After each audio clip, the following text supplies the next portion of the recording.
എൻസൈക്ലോവിൻസിന്റെ പുതിയൊരു വീഡിയോയിലേക്ക് ഏവർക്കും ഹൃദയം നിറഞ്ഞ സ്വാഗതം. 2026 ഓണക്കാലവുമായി ബന്ധപ്പെട്ട് സംസ്ഥാനത്തെ റേഷൻ കാർഡ് ഉടമകൾക്കും ക്ഷേമ പെൻഷൻ ഗുണഭോക്താക്കൾക്കും സന്തോഷം നൽകുന്ന പ്രധാനപ്പെട്ട വിവരങ്ങളാണ് ഇന്ന് നിങ്ങളുമായി പങ്കുവയ്ക്കുന്നത്. ഓണത്തോടനുബന്ധിച്ച് സൗജന്യ ഭക്ഷ്യക്കിറ്റ് വിതരണം, സപ്ലൈകോ വരി പ്രത്യേക ആനുകൂല്യങ്ങൾ കൂടാതെ ക്ഷേമ പെൻഷനുമായി ബന്ധപ്പെട്ട പുതിയ സാധ്യതകൾ എന്നിവയെക്കുറിച്ചുള്ള ഏറ്റവും പുതിയ വിവരങ്ങളാണ് ഈ വീഡിയോയിൽ പരിശോധിക്കുന്നത്. അപ്പോൾ വിശദാംശങ്ങളിലേക്ക് കടക്കുന്നതിന് മുമ്പ് ആദ്യമായാണ് കാണുന്നതെങ്കിൽ ചാനൽ സബ്സ്ക്രൈബ് ചെയ്യുക, വീഡിയോ ലൈക്ക് ചെയ്ത് നിങ്ങളുടെ പിന്തുണ അറിയിക്കുക. പുതിയ UDF സർക്കാർ അധികാരമേറ്റതിനു ശേഷമുള്ള ആദ്യ ഓണക്കാലം വരുന്നത് പരിഗണിച്ച് പ്രധാനമായും റേഷൻ വാങ്ങുന്നവർക്കും ക്ഷേമ പെൻഷൻ വാങ്ങുന്നവർക്കുമാണ് സർക്കാർ ഭാഗത്തു നിന്നുള്ള ആനുകൂല്യങ്ങൾ എത്തിച്ചേരുക. ഓണമാസമായ ഓഗസ്റ്റിൽ റേഷൻ വിഹിതം കുറവുള്ള നീല വെള്ള കാർഡുകാർക്ക് പതിവ് പോലെ സ്പെഷ്യൽ റേഷൻ ലഭിക്കാനുള്ള സാധ്യത തെളിഞ്ഞിരിക്കുകയാണ്.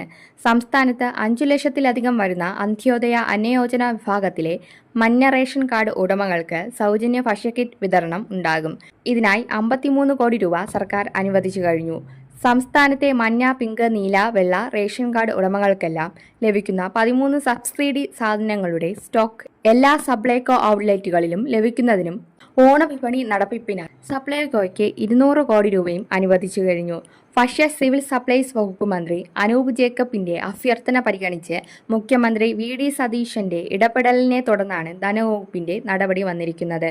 സംസ്ഥാനത്ത് ഇത്തവണയും കഴിഞ്ഞ വർഷത്തെ പോലെ മഞ്ഞ റേഷൻ കാർഡ് ഉടമകൾക്ക് മാത്രമായിരിക്കും സൗജന്യ ഭക്ഷ്യക്കിറ്റ് വിതരണം ഉണ്ടാവുക എന്നത് ഉറപ്പായി കഴിഞ്ഞു.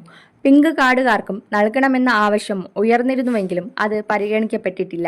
അതുപോലെ കഴിഞ്ഞ വർഷം ഓണത്തിന് 2 മാസത്തെ ക്ഷേമ പെൻഷൻ തുകയാണ് 62 ലക്ഷത്തോളം വരുന്ന സാമൂഹ്യ സുരക്ഷാ ക്ഷേമനിധി പെൻഷൻ ഗുണഭോക്താക്കൾക്ക് ലഭിച്ചത്. ഈ വർഷവും 2 മാസത്തെ ക്ഷേമ പെൻഷൻ തുക ഒരുമിച്ച് ലഭിക്കുമെന്നാണ് ഗുണഭോക്താക്കൾ പ്രതീക്ഷിക്കുന്നത്.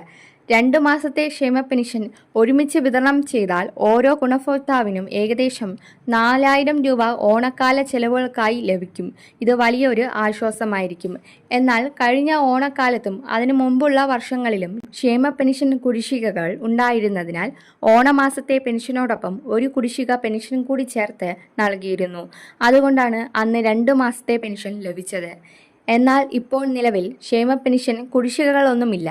അതിനാൽ കുറേ മാസങ്ങളായി മുടങ്ങാതെ എല്ലാ മാസവും ക്ഷേമ പെൻഷൻ വിതരണം നടന്നു വരികയാണ്. അതിനാൽ ഓണത്തിന് 2 മാസത്തെ പെൻഷൻ നൽകണമെങ്കിൽ സെപ്റ്റംബർ മാസത്തെ പെൻഷൻ അഡ്വാൻസായി ഓഗസ്റ്റ് മാസത്തെ പെൻഷനോടൊപ്പം ചേർത്ത് വിതരണം ചെയ്യേണ്ടി വരും. ഇത്തരത്തിലുള്ള ഒരു വിതരണം ഓഗസ്റ്റ് മാസത്തിൽ ഉണ്ടാകാനാണ് ഏറ്റവും കൂടുതൽ സാധ്യത. മാത്രമല്ല, ഓണക്കാല ചെലവുകൾ കൈകാര്യം ചെയ്യുന്നതിനായി ക്ഷേമ പെൻഷൻ ഗുണഭോക്താക്കൾക്ക് ഓഗസ്റ്റ് മാസത്തിൽ നേരത്തെ തന്നെ പെൻഷൻ വിതരണം ആരംഭിക്കാനും സാധ്യതയുണ്ട്. ഓഗസ്റ്റിന്റെ 2ാം ആഴ്ചയ്ക്ക് ശേഷം എപ്പോൾ വേണമെങ്കിലും ഓണക്കാല ക്ഷേമ പെൻഷൻ വിതരണം ആരംഭിക്കാം. 1 മാസത്തെ പെൻഷൻ അഡ്വാൻസായി നൽകിയില്ല എങ്കിൽ ഓഗസ്റ്റ് മാസത്തെ തനത് പെൻഷനായ 2000 രൂപ തന്നെയായിരിക്കും ഗുണഭോക്താക്കൾക്ക് ലഭിക്കുക. സർക്കാർ ജീവനക്കാർക്ക് ശമ്പളത്തിന് പുറമെ ബോണസും ഉത്സവ ബദ്ധയും ലഭിക്കുന്ന സാഹചര്യത്തിൽ സാമൂഹ്യ സുരക്ഷാ പെൻഷൻ ലഭിക്കുന്നവർക്കും കുറഞ്ഞത് 2 മാസത്തെ പെൻഷനെങ്കിലും ലഭിക്കുമെന്നാണ് ഏറ്റവും കൂടുതൽ പ്രതീക്ഷ.